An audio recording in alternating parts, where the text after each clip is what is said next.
Tyler Lockett, Alex Collins with COVID? Are you kidding me? Let's go. We got to talk about something.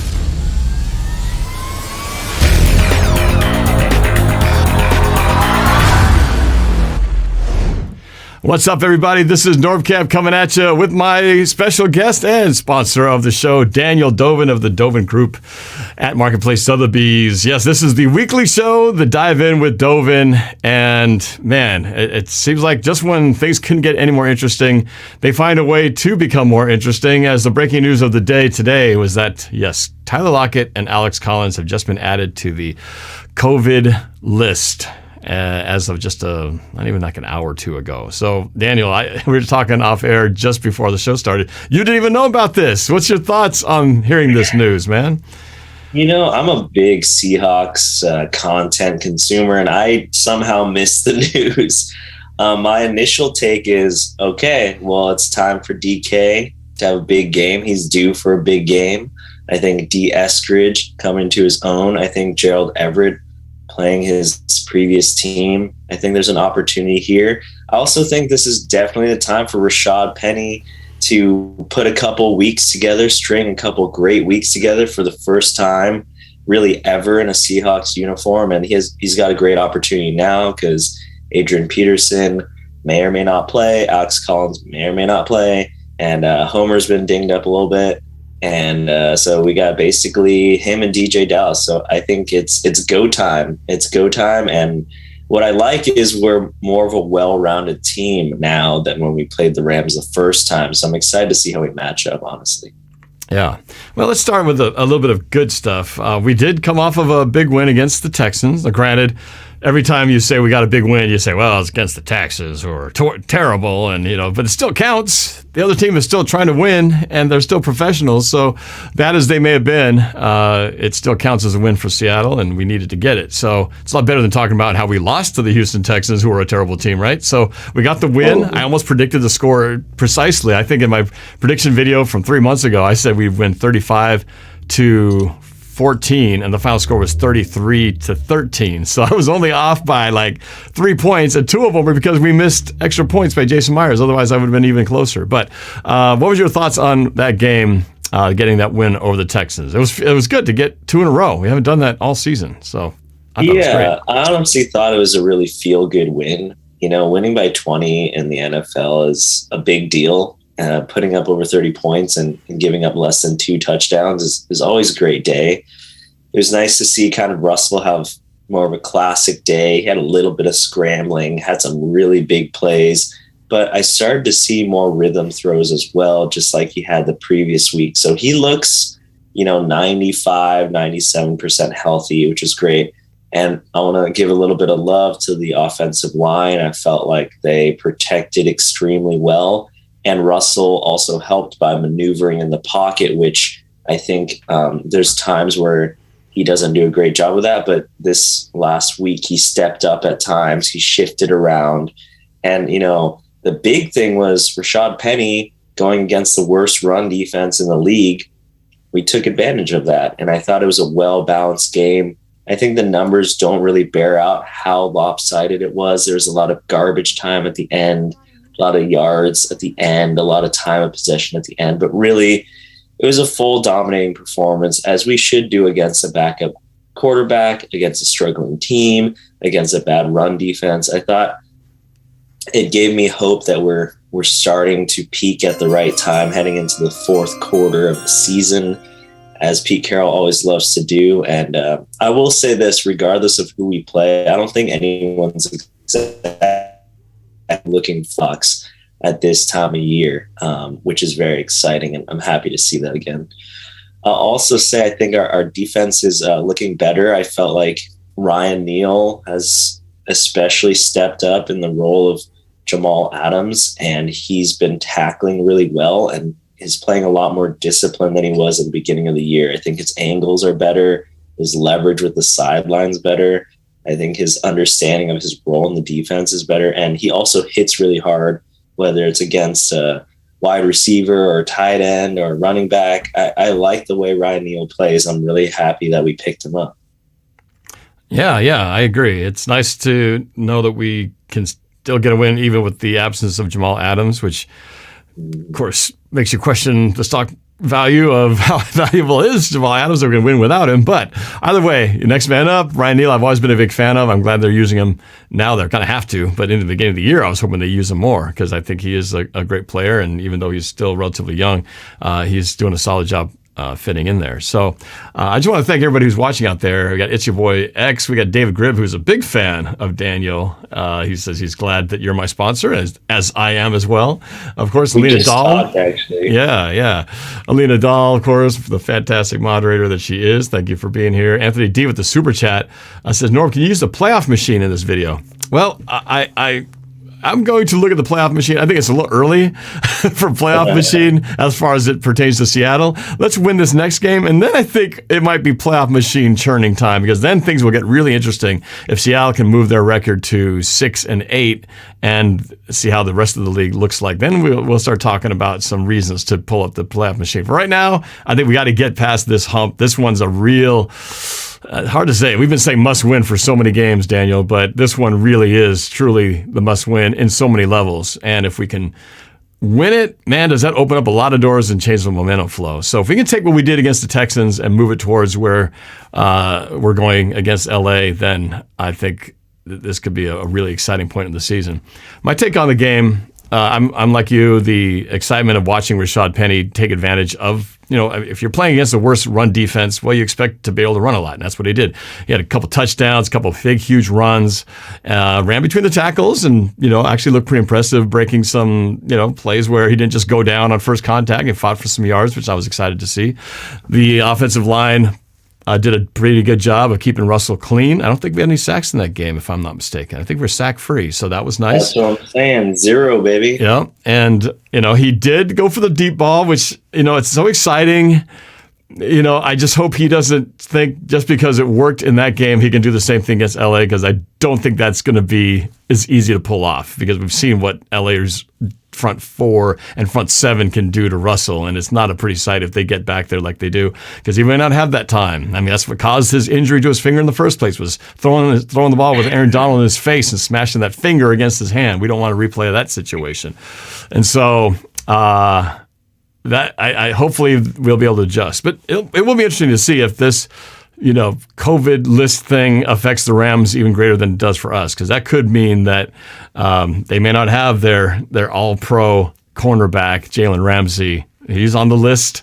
So is OBJ. And the running back. So it could affect the way the game goes.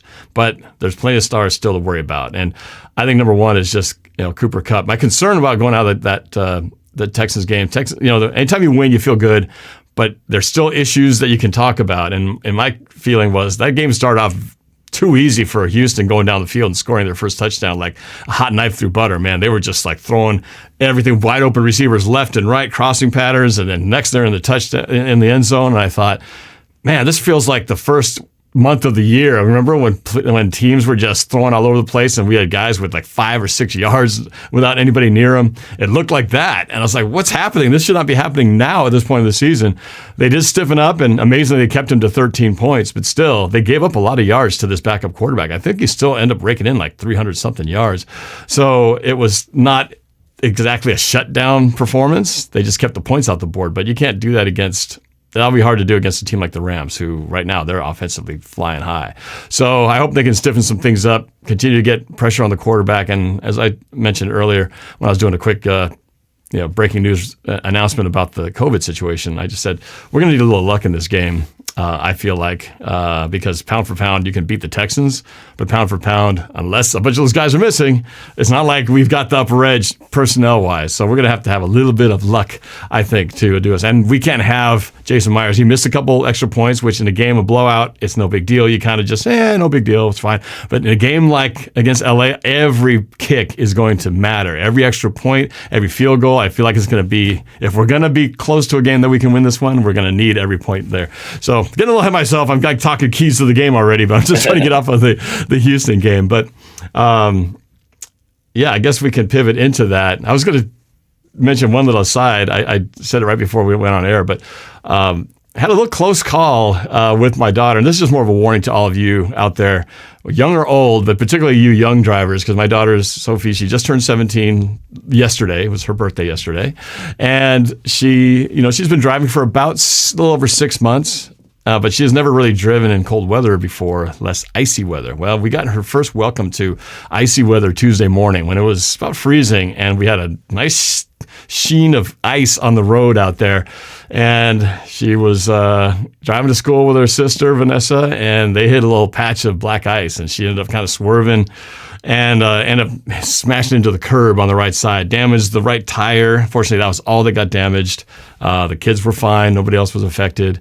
I had to go pick them up, bring them to school, get the car salvaged, tow it to a mechanic, all that stuff. And so a few $100 later, we're about to get that thing all squared away. But man, that was a little nerve-wracking call to get that one. I'm just glad that they were okay. But just now that we're in the winter time, just make sure you guys, when you're out on the road, be careful, because even if it doesn't look like, it may not seem treacherous, you might just suddenly find yourself hitting some slick stuff. And that on the way to school, after I picked them up, we passed 3 other cars who had slid off the road or gotten to like fender benders because of ice. And there were apparently like 96 State Patrol records of accidents that morning. So it was a bad morning in terms of ice and all that stuff. So be careful out there. For those of you who are driving around in cold conditions, it could happen to you. So just watch out when you're out there. So lesson learned.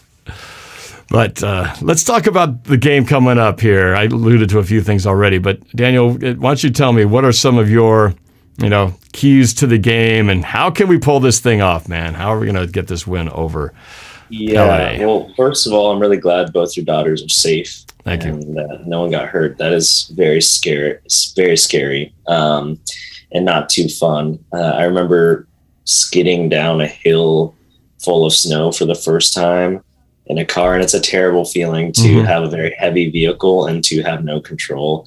So first rule of driving in the snow, everyone, is to not drive in the snow, is what I learned. It just avoid it if you can, and that's the truth. So keys to the game. I think, I watched the Cardinals-Rams game, and I think the thing that really shifted that game was the turnovers completely. I mean, it was back and forth, really epic primetime game, 2 high-flying offenses. The defenses were kind of off and on. Obviously, Aaron Donald, when the lights are on, he always has some clutch moments. But I would say overall, the thing that really shifted the game was Kyler Murray taking a few shots and having 2 picks. And to me, that's the thing that really sealed the deal, because I thought the Cardinals played really, really well. They ran the ball really well. I think James Conner's had an awesome year. He's great at catching the ball. He had 94 receiving yards, and he had another 31 on the ground with 2 TDs. So he had a game. So I felt kind of bad for him, because he really had a career day and came out with a loss. That being said, we cannot give the ball up to the Rams. That's the number one thing, Norb. We got to win the turnover battle. And I would say it's more important for us to hold onto the ball and keep it safe than it is to actually win the battle. We just need to not lose the battle. I'm actually pretty confident in where our offense is heading versus where it was last time we played the Rams. And then our defense, I feel like, I would be a little surprised if, Stafford went 23 for 30 in this game and put up 3 TDs and no interceptions. I felt like, for whatever reason, the defenses were just not really on par in the Rams and Cardinals game. So I'm hoping that we can put it together. I think if the Rams had Robert Woods right now, I would not be feeling the same way. I do think Van Jefferson's a great third wideout. I think OBJ is pretty good. But really, the only I'm scared about is Cooper Kupp. Other than that, I feel like we have a shot here as long as we don't give it up. So that's number one, is not turning the ball over. Number two, I think that DK does need to have a big game. I think it's been long overdue. I think he's ready. I think he likes playing the Rams. There's a little bit of history there. So I'd like to see DK have a game. I don't know what that looks like, but I would say, maybe at least 80 yards, maybe a TD. That would be fantastic. And number three, I would like to have Pete Carroll be coaching aggressively. I want to see some funky stuff. I want to see some maybe going for it on fourth down, mainly aggressive on the offensive side. I wouldn't necessarily say on the defensive side, like always, going full board blitzing. But I would say on special teams and offense, I'd like to have the coaching staff go pedal to the metal, because we have nothing to lose. And our best chance of succeeding is kind of winning like 30-24, something like that, where the defense plays solid enough and contains, and the offense really tries to use all the weapons we have, because we can be a really good offense when we put together. And so that's my hope, Norb. Those are my three keys to the game. All right. I like that. For me, some of this is going to be repeated stuff, because I still think it is the keys to a Seahawks victory, but a little bit different one, especially now with the recent news with Tyler Lockett. My first one's going to be, I think we're going to have to really get some productivity from the tight ends and the running backs. So that means with potentially Tyler Lockett out, I don't think the passing game is going to be, we're not going to have the go-to guy that we usually do. They're going to double cover DK. And I want to rely on guys like Freddie Swain, Penny Hart, and D. Eskridge, a rookie, to bail us out. But I do think our multi-year tight ends and Gerald Everett, who was playing against his first team for the first time, because he didn't get to play the first time because he was out with COVID the first time, if you guys recall. So he didn't get to play against his old team. So I want to see the tight ends, especially Gerald Everett, to have a game where he's motivated. He wants to show his old team what he's got, and show him that him and Shane Waldron are here to get some revenge, or at least show them what they got. And they're not going to take a standing down, sitting down. So I want to see some productivity, and that means also being able to run the ball. We've got to run the ball, not just multiple carries for like 1 yard, but we got to be productive. So we've got to have positive yardage and good, efficient running game with Rashad Penny. Can he do it twice in a row? I'm hoping that this is going to be the spell of the breaking of the CJ Pro-Size curse that Rashad Penny's had, where he's been compared to as, he's one and done, one carry and done, one game and done. But maybe this is the game he goes back to back and he shows the world that, unlike CJ Pro-Size, who couldn't stay on the field for a longer stretch of time, this is going to be the time we go, wow, this is why they drafted Rashad Penny. So that position group, I'm going to really count on to deliver. Second one is, I said already, but the turnover battle. I feel like we're going to need a little bit of luck in this game. So I think like you said, we've got to win the turnover battle, and we have to have the turnover battle. If we don't, I just don't see how just back and forth, we can, in an even match game, just win it out like a tennis match. We got to have some breaks go our way. And so I think we got to get that in the form of a turnover. And then the final one is, I think we've got to be better than them in the red zone. Now, of course, we got to get to the red zone, but that means that whenever we're in the red zone, we've got to score touchdowns. And when they're in our red zone, we've got to find a way to keep them out and limit it to field goals. At least that way, we're going to give up the yards. I'm convinced that no matter what, we can't shut Cooper Kupp down. We're not going to stop that offense, but if they are going to get 300 yards on us, well, doggone it, let's just prevent them from getting the last 5 or whatever and force them to kick a field goal, and maybe the damage will be minimized, which is like what we've done to so many teams this year. So those are my 3 keys. There's plenty more that have to go right. Third down, time of possession, that goes without saying, but I think those 3 are the ones to stand up. Productivity from the running backs and the tight ends, turnover battle, and better in the red zone. And it'll be a close game. Even though I predicted a loss to begin this year, I've got to believe that the Seahawks will not let the season end on this Sunday to the same team that ended our season last year. We don't want that back-to-back nasty feeling of losing to the Rams and having them knock us out of the playoffs for a second year in a row. So they've got to get it done.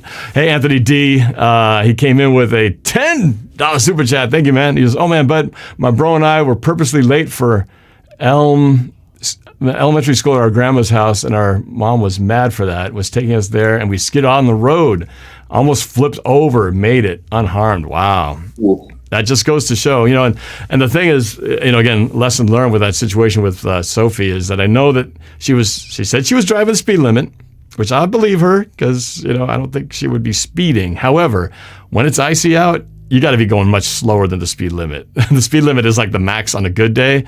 When it's icy, you got to be going at least a good 5, probably 10 below if you are, even got a chance of some slippery conditions. So keep that in mind. She was probably going too fast given the road conditions. But she also didn't know it was icy. She's first time experiencing it. I'm sure she will do much better the next time. She knows now. So just, again, for you guys, be careful out there.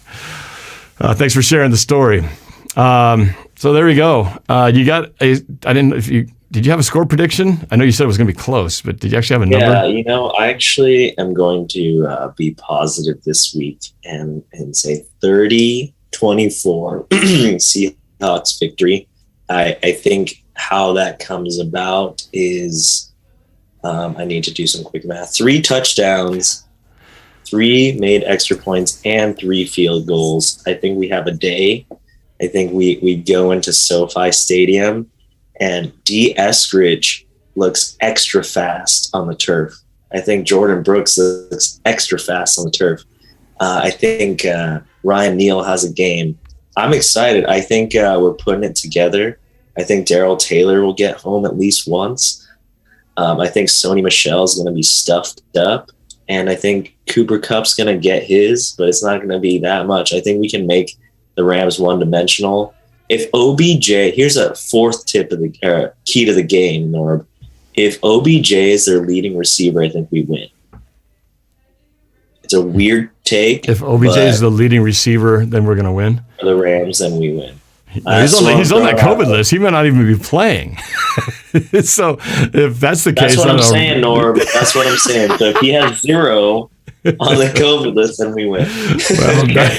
So that's key number 4. So yeah, that's my score prediction. I think 30-24. I think the Rams put up 3 TDs and a field goal, and it is closer than the score looks. I think we score late, and we scored TD late to D. Eskridge on a fly sweep of all things. They just busted the outside contain and didn't set the edge. So I'd like to see that. Well, one thing to be excited about is, though the threat of Lockett possibly not playing because of the COVID thing, which really sucks, the exciting thing is Gerald Everett would be playing for the first time. D. Eskridge would be playing for the first time. Those 2 big weapons on the Seattle offense we didn't have. Russell Wilson got knocked out of that game. What was it? Was it third quarter? It was something like that. I think it was the second half when he got his finger jammed up. So objectively speaking, the Seahawks have definitely improved a lot more than the Rams have improved in that time. I mean, Trey Flowers, right? I mean, and really Jamal Adams too. As much as I don't like the fact that he's not available, he was not good in that game. Remember how badly he got beat in coverage? Jordan Brooks was not very good. He was like going. Bobby Wagner talked about this in the recent press conference, but the linebackers were kind of playing like exactly how they were supposed to, instead of like adjusting the depth based on the Rams routes in that game. So Robert Woods just killed us that game. So sorry to cut you off. I just no problem. Remember that part. Yeah. So so there's reasons to be excited that it's not just a repeat of what we saw earlier, because the teams are very different from what they were when we met. Some guys weren't even there. Our defense has definitely improved in a lot of ways. Personnel's changed a little bit. And we're running the ball better. We weren't running the ball very well then either. We didn't have Chris Carson. I think it was the Alex Collins show at that time. But anyway, so it may be very different because of the whole COVID thing. So we will see. Go ahead and put you guys' score predictions in the chat. Some of you have already put that. It's your boy X says 28-23. David Gribb says 21-17.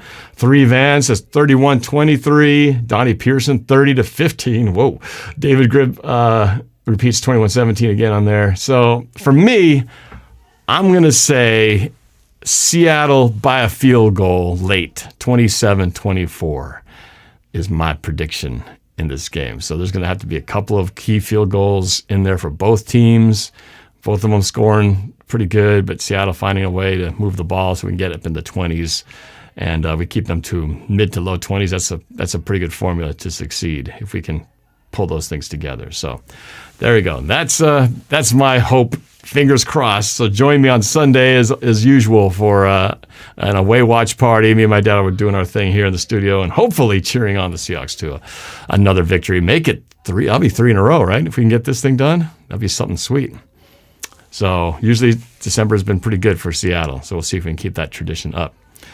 All right, so we definitely got to do what we always do when we finish this show, and that is to have you, Daniel, talk about your real estate tip of the week.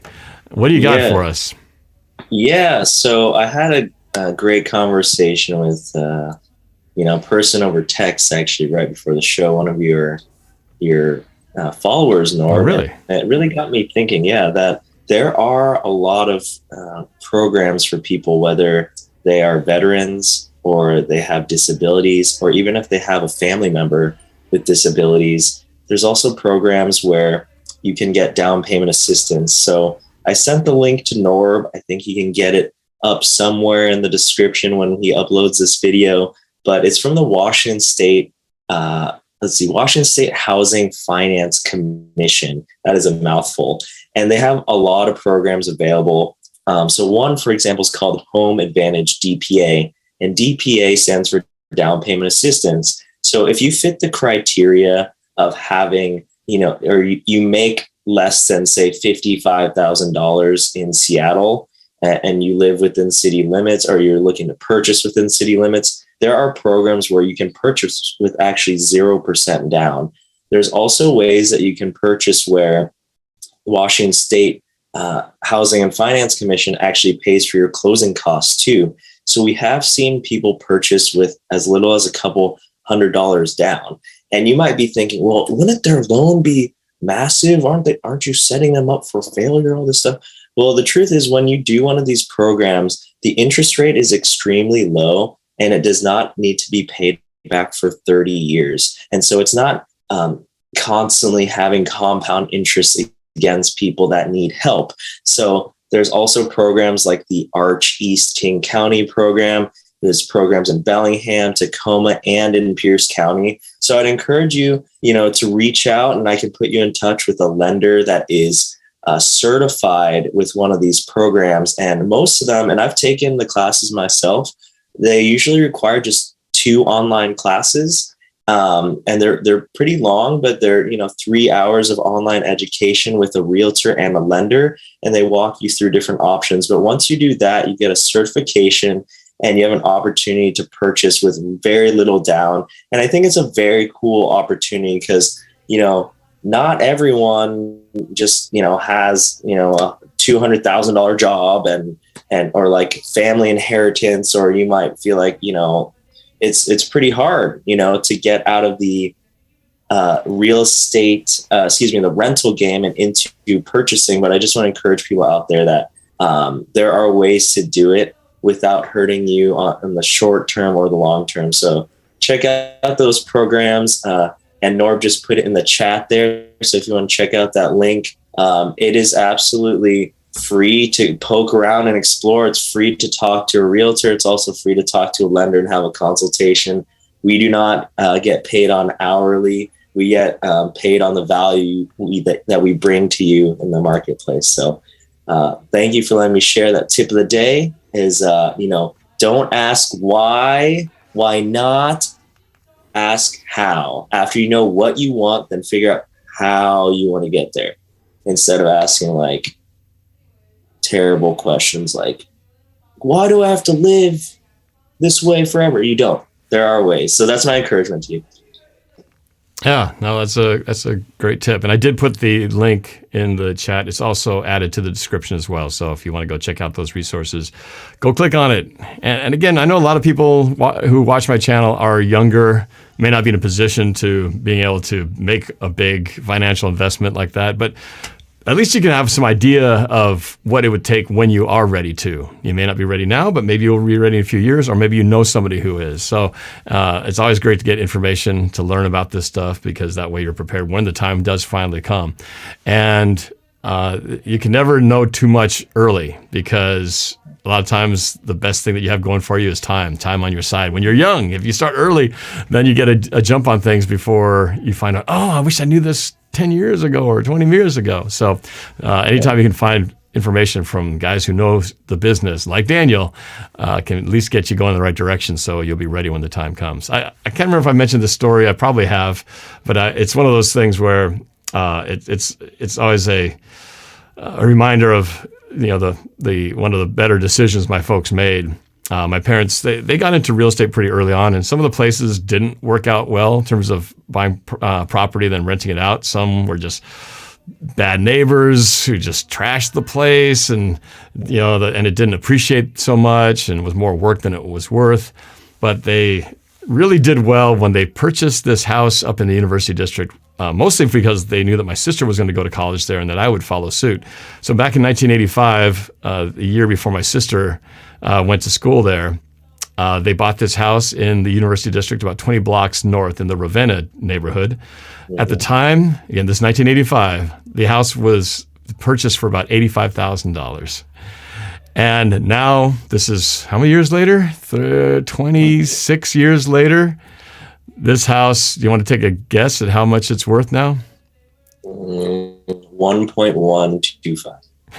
That's pretty dang good, man. Yes, I think it's valued just a little over $1 million. So it's appreciated a lot. And now, especially, they got the light rail station installed, like right down the street there.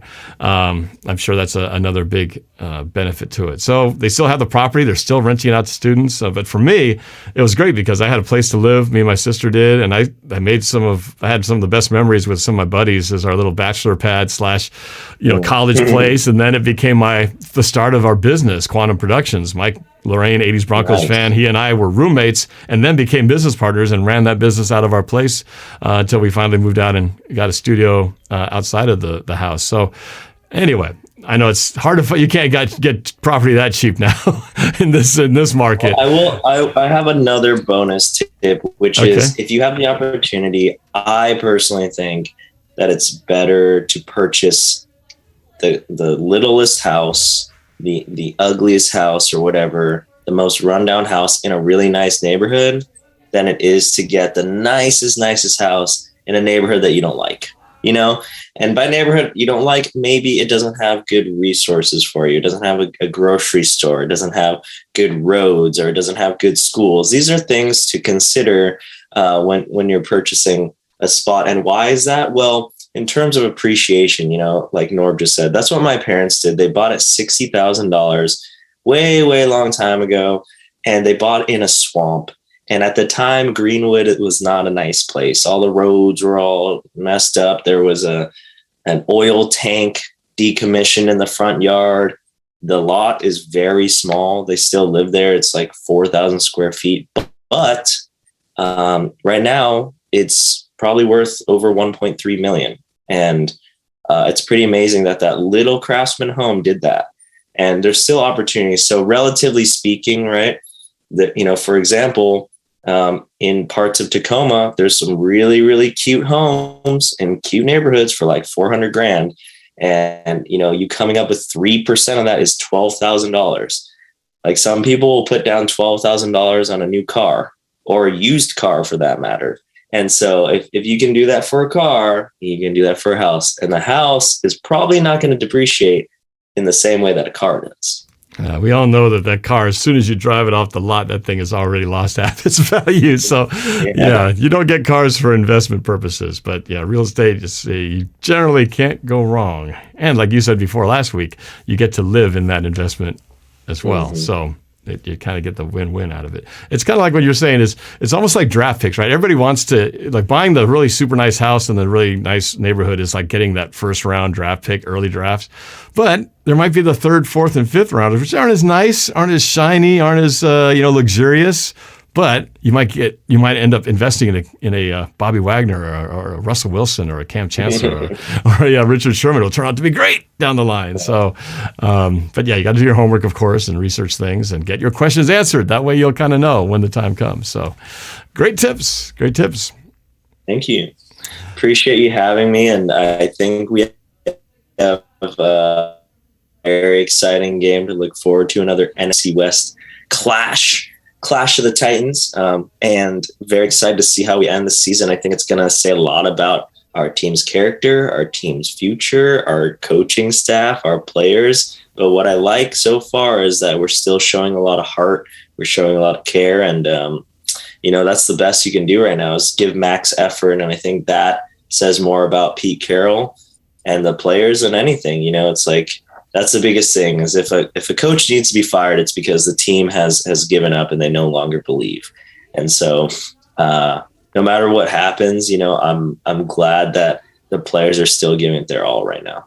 Yeah. I mean, look at I'm sure you guys may have heard about the Jacksonville situation with Urban Meyer getting fired, not even finishing the one season that he. Unbelievable. I mean, that is hard. Normally, a head coach is going to get at least one season to blow his career or his job, and then get fired. He didn't even make it to the season. He didn't even make it to the fourth quarter of the season before he got fired. But that was a hot mess to begin with. But man, that was just a bad move. It was ugly on so many levels. Started off bad and ended up even worse with just so many things. The coach calling out his players, calling out his assistant coaches, never taking any accountability for himself. So you look at that and you kind of go and look back at Pete Carroll and go, you know what? Maybe Pete's not that bad of a guy. Right. It could definitely be worse.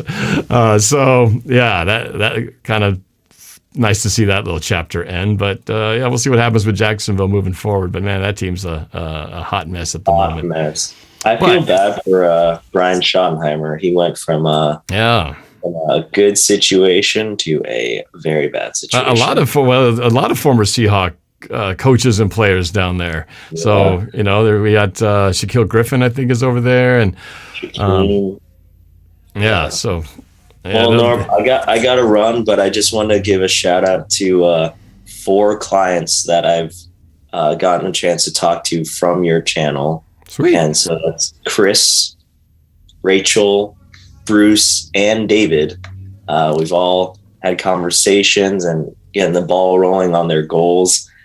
Some on the seller side, some on the future buyer side. So appreciate it, guys, and always here for you, and love talking ball too. So thank you, Norm. Appreciate it, and want you to know that one of our clients, Chris, is an incredible musician, and he has a signed album that he gave to me to get to you. So I have that for you. We got to meet up and get that done. So well, one of these days when you and I get to see each other in person, because we're always seeing each other like this, we'll love to make that happen. That's awesome. Well, I'm glad to hear that. I'm just assuming you're either 4 feet tall or like 7 feet tall. Yeah, that's my assumption. I have no idea. Somewhere in between. Yeah. All right. Well, I'm glad to hear that people are coming around from here and at least getting in conversations with you, and little steps. But it's great to hear. Thanks for letting me know, and thank you guys for supporting Daniel. That's great. It warms my heart to hear that things are moving towards the right direction. All right, I'll let you go too, man. And yes, I'm doing a roundtable tomorrow with Squabo and Steezy. So talking more about this game coming up and the state of the Seahawks, and then of course, what's that? What time is that? 3:30 tomorrow. 3:30 tomorrow. Okay. I might text you. Okay. I might text you. Okay. All right, brother. All right. We'll talk to y'all later. Go Hawks. Go Hawks.